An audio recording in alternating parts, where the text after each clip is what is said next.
Well, the government's pivot from one wage subsidy scheme to another is set to be complete tonight in another budget announcement. JobKeeper, of course, ends in March. From that point in time, there'll be a new scheme, particularly aimed at hiring those people under 35 and without a job. It's expected that businesses will be given an incentive and indeed a subsidy to employ those people if they're unemployed at the moment to get a new job. Joining me now is Shadow Employment Minister Brendan O'Connor. Thanks very much for your time. So we'll wait for the full details, but what do you make of this broad principle, if you like? It's a focus on those under 35 without a job and a new job to be created. Well, good afternoon, Tom. Well, it does depend on the detail and the amount of investment that goes into this wage subsidy. What we do know currently is that JobKeeper is going to be abolished in March, and we do know it's already been cut, $300 a fortnight out of millions of Australians' pay packets, and of course further cuts in January. So the wage subsidy plan has to be a big one if we're going to make sure that jobs are created or maintained. Because we have 3 million people currently in receipt of JobKeeper. That's the real question, the design, the scale of it. And they can take some, I think, ideas from governments that have endured other recessions in looking at labour market programs and the like. But we'll look at the detail. Of course, we'll support any support that's going to workers and to businesses if it is real, if it is going to improve opportunities in employment and bring down unemployment, because unemployment rates are going to be very high for a very long time. So if the test is the scale, what scale does it need to be sufficient in your view? Well, if you're taking away, and we've been critical of the early the retraction of JobKeeper finishing up in March, cut already, cut again in January. It has to be of a significant size. We've got 3 million people currently effectively on wage subsidies. You have to remember, Tom, the government initially were not going to have a wage subsidy initiative, in fact, reconvened the parliament to do so, and I welcomed, and we all welcomed the fact they did that. But now, of course, the fact that JobKeeper has been cut, will be cut again, will be ended in March next year, means that whatever else they do, infrastructure spend, investment in our economy, yes, indeed, tax cuts for low and middle income earners, needs to be sufficient, because at the moment we're going through the worst recession since the Great Depression, and we don't need it to be a day longer or an inch deeper than it need be, and that needs, therefore, government investment.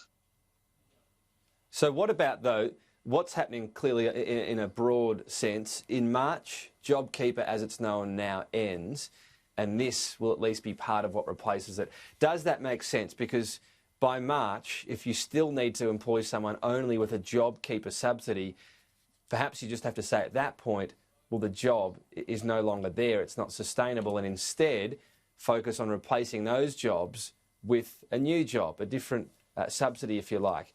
Does that make sense?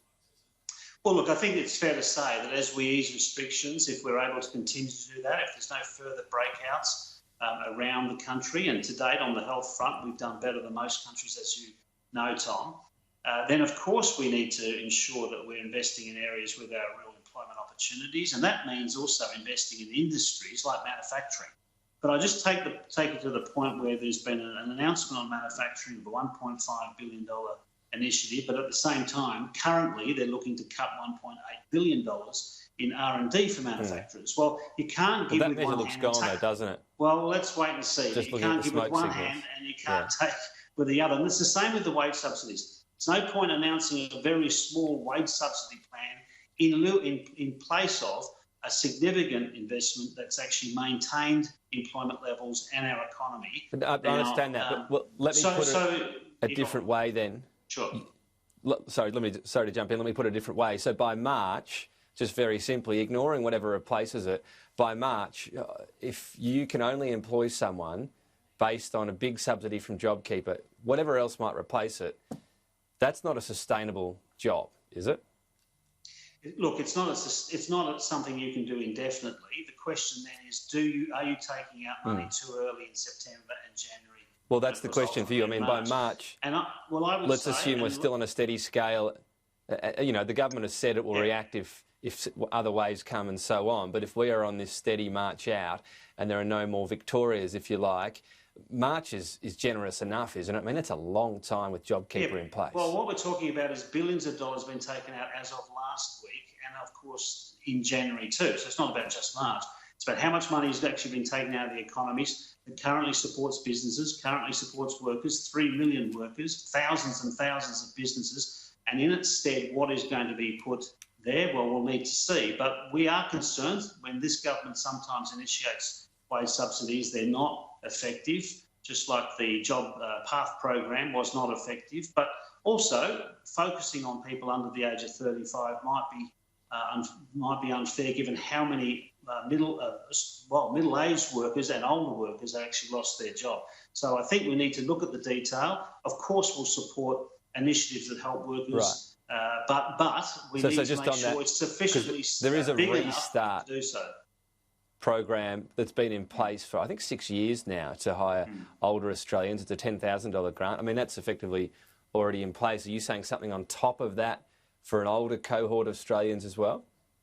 Well, we need to see what has been put in place. So, yes, there's been existing programs. Are they fit for purpose? Do they deal with this recession? Right now, we have a deep and dark recession looming. We can avoid the length of it and the depth of it if we invest in our economy.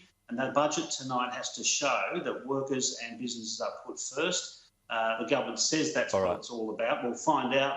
And, of course, we'll be responding in due course once we've seen the budget, like every other Australian. We know a lot of businesses still struggling. Is it Labor's policy now and to the election to increase penalty rates? The point about employment conditions will be negotiated.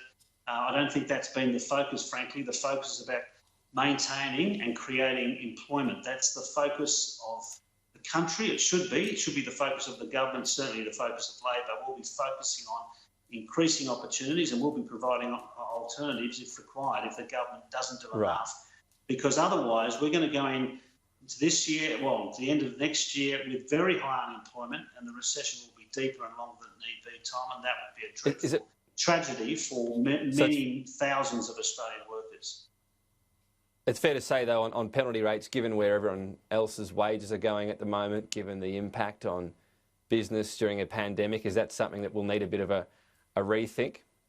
Well, I haven't seen a big focus on that issue. Of course, we don't want to see excuses to cut wages. We've had the lowest wage growth in a generation before the pandemic. But the real issue here is we need the economy to be stimulated. That actually happens through consumption. The idea that you start cutting wages and thinking that the economy will recover off the back of that is bad economics, and it's also Labor unfair. Obviously, this is a cut penalty rates that happened quite a while ago now. I haven't heard a claim about increasing penalty rates. I think the point was actually not to see them further, to be cut further. But right now, our focus in the context of this pandemic and the economic, the Morrison recession, is dealing with the employment levels of the nation. Right now, they're high. They're going to get higher if the support by government doesn't do enough to replace JobKeeper that's about to be cut again and soon to be abolished. And just finally, the other big focus for Labor previously had been to push up significantly childcare wages. Is that something that's still affordable?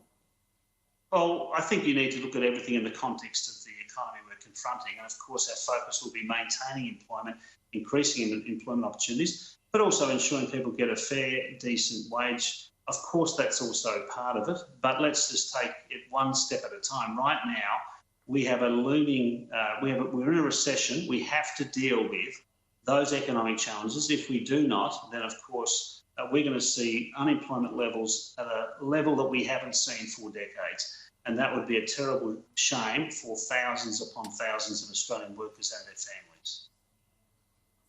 Brendan Connor should mention, of course, isolating, I believe, in Canberra, so it looks like you've got a decent spot for it at least. We'll see you in Canberra down the track. Cheers, Tom.